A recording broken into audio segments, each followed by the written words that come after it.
నోరు తెరిస్తే అట్టడుగు వర్గాల పేదరికం గురించి మాట్లాడతారు. మైకు పట్టుకుంటే అనగారిన వర్గాలపై వివక్షపైనే ప్రసంగిస్తారు. ఇవన్నీ మాటల్లో తప్ప చేతల్లో ఎక్కడా కనిపించవు. పేదరికం గురించి మాట్లాడే ఆయన వాడే సెంట్ విదేశాల నుంచి వస్తుంది.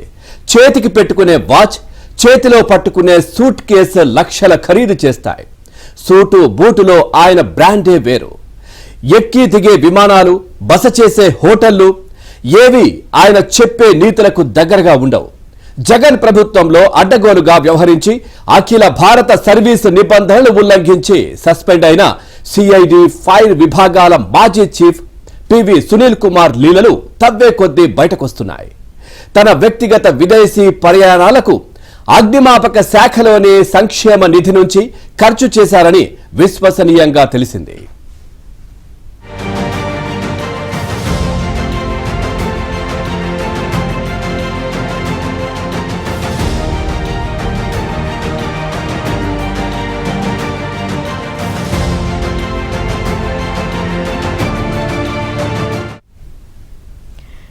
ఏపీలోని యూనిఫామ్ సర్వీసులు సంక్షేమ నిధుల కోసం పలు ప్రాంతాల్లో అగ్నిమాపక శాఖ పెట్రోల్ బంకులు ఏర్పాటు చేశారు. పోలీస్, జైళ్ల శాఖ తరహాలో అగ్నిమాపక శాఖ కూడా చీపురుపల్లి, కైకలూరు, మచిలీపట్నం, గుడివాడ, మార్కాపురం, నంద్యాల, పుత్తూరులో బంకులు పెట్టింది. మొత్తం 7 బంకుల్లో విక్రయించే డీజిల్, పెట్రోల్పై ఆయా ఆయిల్ కంపెనీల నుంచి ప్రతి నెల 45 లక్షల నుంచి 50 లక్షల వరకు కమిషన్ వస్తుంది. బంకుల్లో పనిచేసే సిబ్బంది జీతాలు, ఇతరత్రా ఖర్చులు పోను మిగిలిన సొమ్ము అగ్నిమాపక శాఖ సంక్షేమ ఖాతాలో జమ అవుతుంది.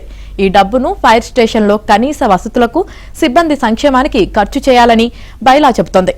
అందుకు విరుద్ధంగా సునీల్ కుమార్ విదేశీయానానికి విమాన టికెట్లను ఆ సొమ్ముతోనే కొనుగోలు చేసినట్లు సమాచారం.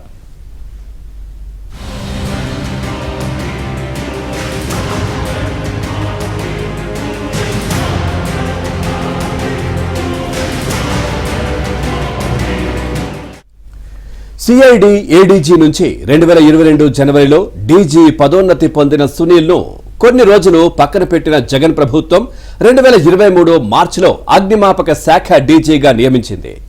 అప్పట్నుంచి రాష్ట్రంలో కూటమి ప్రభుత్వం ఏర్పడే వరకు కొనసాగిన ఆయన విదేశాలకు వెళ్లేందుకు అగ్నిమాపక శాఖ పెట్రోల్ బంకుల నుంచి వచ్చిన కమిషన్తో టిక్కెట్లు కొన్నారు.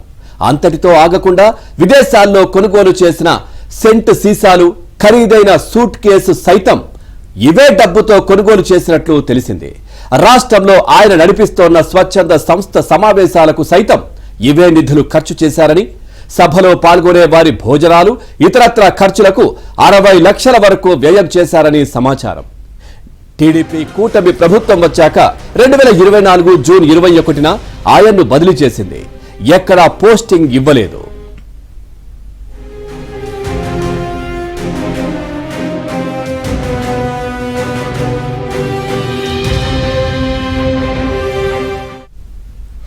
అగ్నిమాపక శాఖలో ఉన్న 15 నెలల కాలంలో 10 లక్షల వరకు ఆయన టీఏ బిల్లులు పెట్టి సునీల్ కుమార్ డ్రా చేసుకున్నట్లు సమాచారం.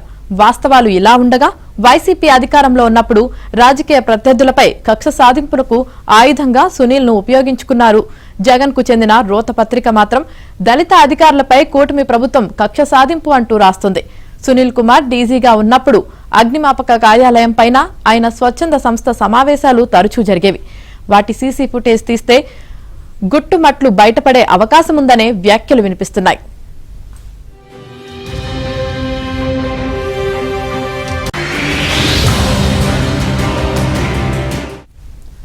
అధికారంలో ఉన్నప్పుడు అడ్డగోలుగా అవినీతి, అరాచకాలకు పాల్పడిన వైపీఎస్ అధికారులకు కూటమి ప్రభుత్వం వరుస షాకులిస్తోంది.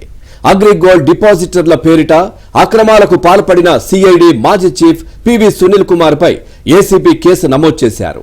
అలాగే స్టోన్ క్రషర్ యజమానిని బెదిరించిన ఘటనలో ఉమ్మడి గుంటూరు జిల్లాలో విజిలెన్స్ ఎస్పీగా పనిచేసిన పల్లె జాషువాపై ఏసీబీ కేసు నమోదుకు ప్రభుత్వం ఆదేశించింది. ఈ కేసులో మాజీ మంత్రి విడుదల రజని పైన చర్యలు తీసుకునేందుకు గవర్నర్ అనుమతి కోరింది. అనుమతి రాగానే ఆమెపైన కేసు పెట్టే వీలుంది.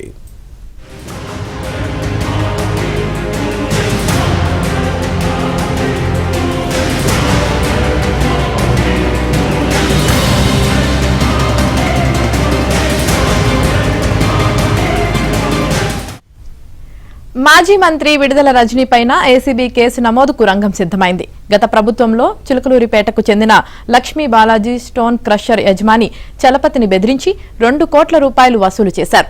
రజనీ మొదట తన వ్యక్తిగత సహాయకుడు రామకృష్ణ ద్వారా చలపతికి ఫోన్ చేయించి 5 కోట్ల రూపాయలు డిమాండ్ చేయించారు. చలపతి స్పందించకపోవడంతో విజిలెన్స్ ఎస్పీ జాషువాను రంగంలోకి దించారు. జాషువా తీవ్రంగా బెదిరించడంతో రజనీకి 2 కోట్లు అందజేసినట్లు బాధితుడు వెల్లడించారు. రాష్ట్రంలో ప్రభుత్వం మారిన తర్వాత సెప్టెంబర్లో హోంశాఖ మంత్రి అనితకు ఇచ్చిన ఫిర్యాదులో ఈ మేరకు పేర్కొన్నారు.